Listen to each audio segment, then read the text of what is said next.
Shalom, selamat pagi kembali. Saya Pastor Andre ingin menjumpai seluruh jemaat House of Grace, The Kingdom of God, dimanapun Anda berada,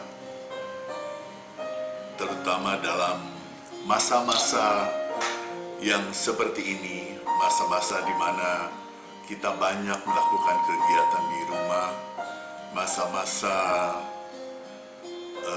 di mana banyak hal-hal yang menakutkan yang kita dengar, yang kita lihat. Tetapi kita sebagai anak-anak Bapa, mari lebih perbanyak kita mendengar firman Tuhan, dan itu akan menguatkan kita. Sebab firman Tuhan berkata, iman tumbuh dari pendengaran, dan pendengaran akan firman Kristus. Jadi mari kita banyak mendengar tentang Kristus, sehingga iman kita akan selalu bertumbuh, kita akan selalu kuat di dalam menghadapi apapun juga. Kita tidak akan pernah tergeletak, sebab tangan Bapa, tangan Tuhan selalu menopang kita. Haleluya, mari kita berdoa. Bapa, kami mengucap syukur untuk kebaikan-Mu. Terima kasih untuk pagi hari yang indah ini. Ini kami anak-anak-Mu Tuhan. Kami percaya tidak pernah sedetik pun Engkau meninggalkan kami. Terima kasih Tuhan untuk kematian-Mu, untuk pengorbanan-Mu di kayu salib. Kami percaya kami sudah disucikan, dikuduskan, dibenarkan oleh darah-Mu. Dan kami percaya bahwa kami adalah orang benar. Terima kasih Bapa, terima kasih Tuhan Yesus. Kami ingin mendengarkan sebagian dari isi hati-Mu. Bapa, mari nyatakan isi hati-Mu, sehingga kami boleh senantiasa hidup di dalam sukacita yang dari sorga, semangat yang dari sorga. Terima kasih Bapa, di dalam nama Tuhan Yesus Kristus kami sudah berdoa mengucap syukur. Yang percaya katakan amin. Amin. Ya Bapak Ibu, ada sesuatu yang Tuhan taruh di dalam hati saya, yaitu tentang penyertaan Yesus bagi anak-anaknya. Janji penyertaannya yang Dia berikan kepada kita, dan kita sebagai anak, kita harus percaya bahwa tidak sedetik pun Dia akan meninggalkan kita. Seperti sebagaimana Elohim menyertai bangsa Israel keluar dari Mesir menuju tanah perjanjian. 40 tahun mereka berada di padang gurun, tidak pernah sedetik pun Elohim meninggalkan mereka. Haleluya. Mari kita baca satu ayat dalam firman Tuhan yang diambil dari kitab Yohanes pasal yang ke-14. Kita mulai baca ayat yang ke-18 ya.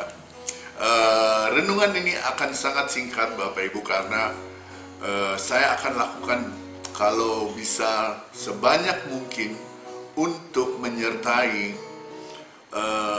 Bapak Ibu Saudara yang ada di rumah, ya, sehingga kita lebih banyak mendengarkan firman Kristus. Amin. Baik, Yohanes 14 ayat 18 dikatakan, Aku tidak akan meninggalkan kamu sebagai yatim piatu. Aku datang kembali kepadamu.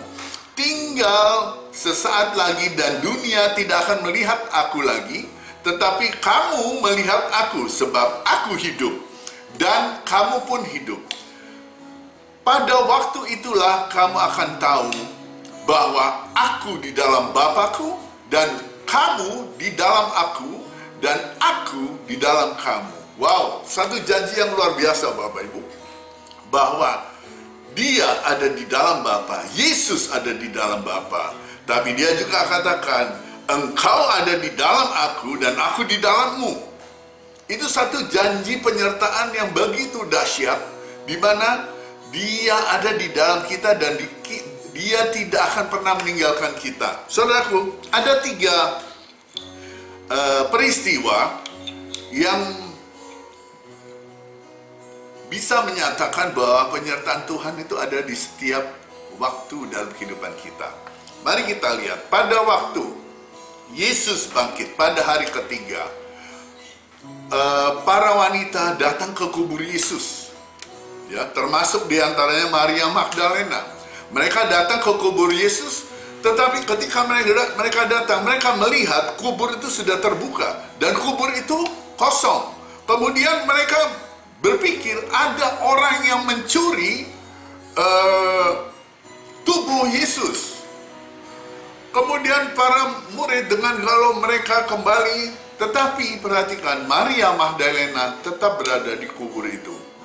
Dia menangis, dia melongok ke kubur itu, dan kemudian ada seseorang menegur dia, "Ibu, mengapa engkau menangis? Siapakah yang engkau cari?"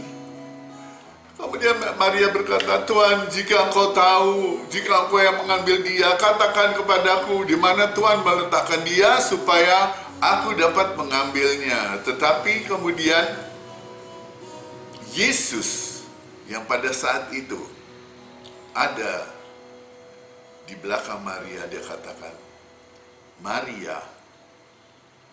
Dan ketika Maria berpaling, dia melihat Yesus di sana, dan dia katakan, "Rabuni," artinya guru. Kemudian Yesus katakan, "Janganlah engkau memegang aku, karena aku belum kembali kepada Bapa." Nah, saudaraku, Maria Magdalena begitu bersuka cita, dan dia berlari berkata kepada para murid. Perhatikan Bapak Ibu, ketika Maria menghadapi kesedihan, ketakutan,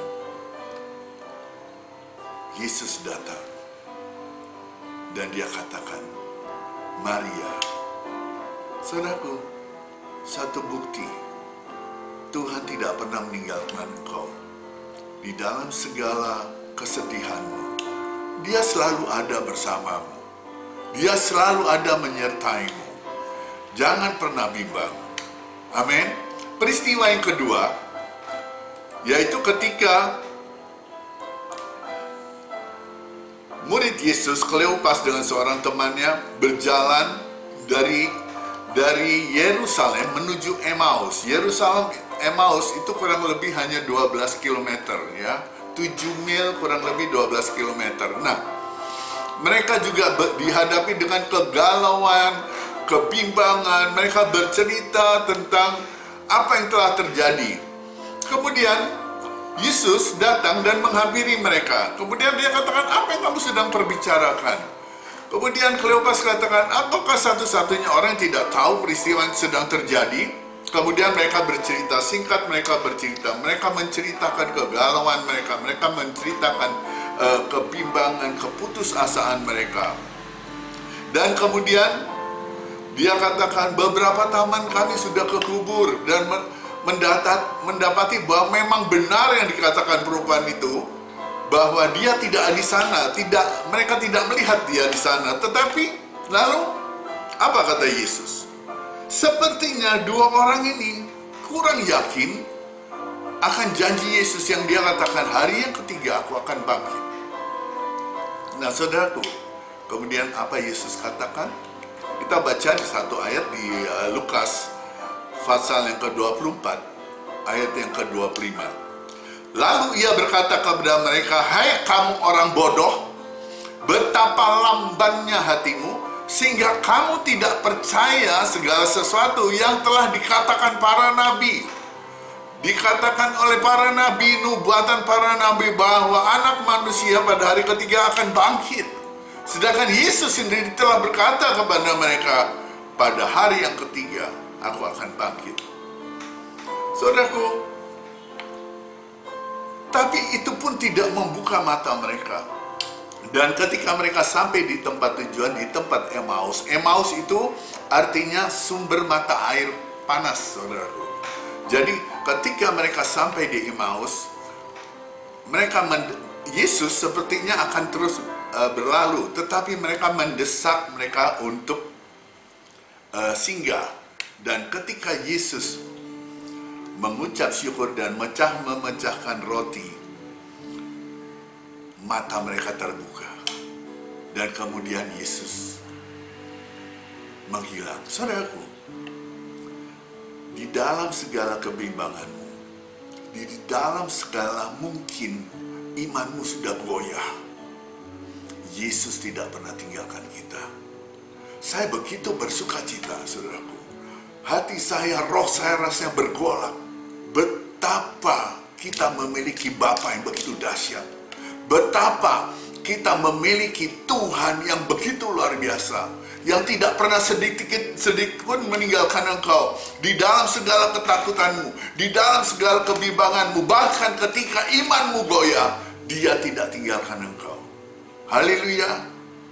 Peristiwa yang ketiga ialah ketika Yesus berada di tepi Danau Tiberias. Para murid kembali menjala ikan, saudaraku. Kembali kepada profesi mereka sebagai nelayan. Semalam-malaman mereka adalah nelayan yang handal. Mereka adalah nelayan yang luar biasa. Tetapi pada malam itu semalam-malaman mereka tidak mendapatkan apa-apa. Kemudian Yesus berdiri di tepi pantai.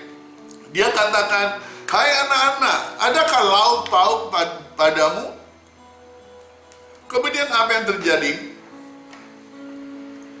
Mereka katakan, "Semalam-malaman kami sudah menangkap, menjala ikan, tapi kami tidak mendapatkan seekor pun." Kemudian Yesus katakan kepada mereka, "Tebarkanlah jalamu di sebelah kanan perahu, maka kamu akan memperoleh." Lalu mereka menebarkan jalannya, dan mereka hampir tidak dapat menarik karena banyaknya ikan, saudaraku. Banyak ikan yang mereka dapatkan. Maka ketika mereka melihat itu, Yohanes, dia langsung tahu bahwa itu adalah Yesus. Dia katakan, "Itu Tuhan." Dan Petrus kemudian memakai bajunya dan dia terjun. Nah, saudaraku, berapa ekor ikan yang mereka dapat? 153 ekor ikan. Dan jala itu hampir koyak karena begitu banyaknya ikan itu. 153 dalam arti bahasa Ibrani, 153 itulah artinya adalah Ani Elohim Israel.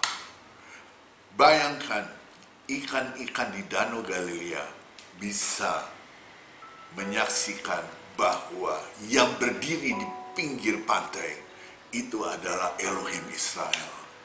Nah, singkat cerita, saudaraku, ketika mereka tiba di darat, mereka melihat di sana sudah ada ikan di atas tungku dan sedikit roti.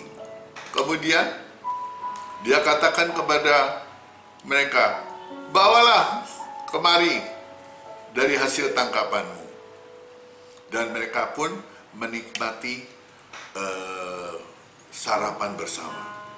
Saudaraku, janji Bapa, Dia tidak hanya menyertai engkau di dalam ketakutanmu.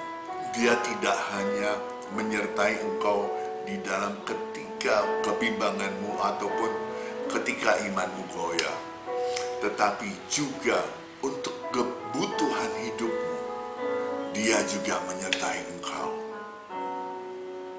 Dia Bapa yang sangat mengasihi kita. Dia Bapa yang tahu akan kebutuhan anaknya.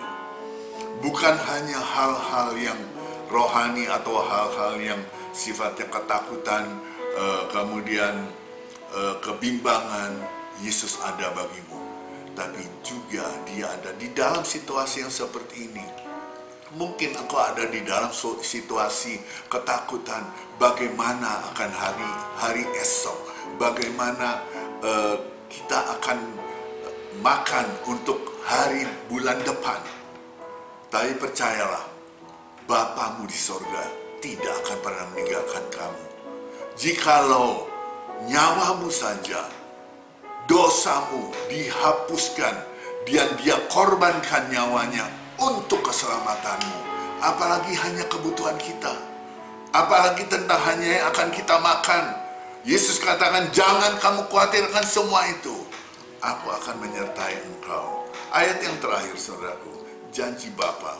Kita lihat dari Ulangan pasal yang ke-31, ayat yang ke-6, dia katakan begini, kuatkan dan teguhkanlah hatimu, jangan takut, jangan gemetar karena mereka, sebab Tuhan Elohimmu, dialah yang berjalan menyertai engkau. Ia tidak akan membiarkan engkau dan tidak akan meninggalkan engkau. Sedetik pun dia tidak akan meninggalkan engkau. Dia akan menyertai engkau dalam segala hal masalah hidupmu.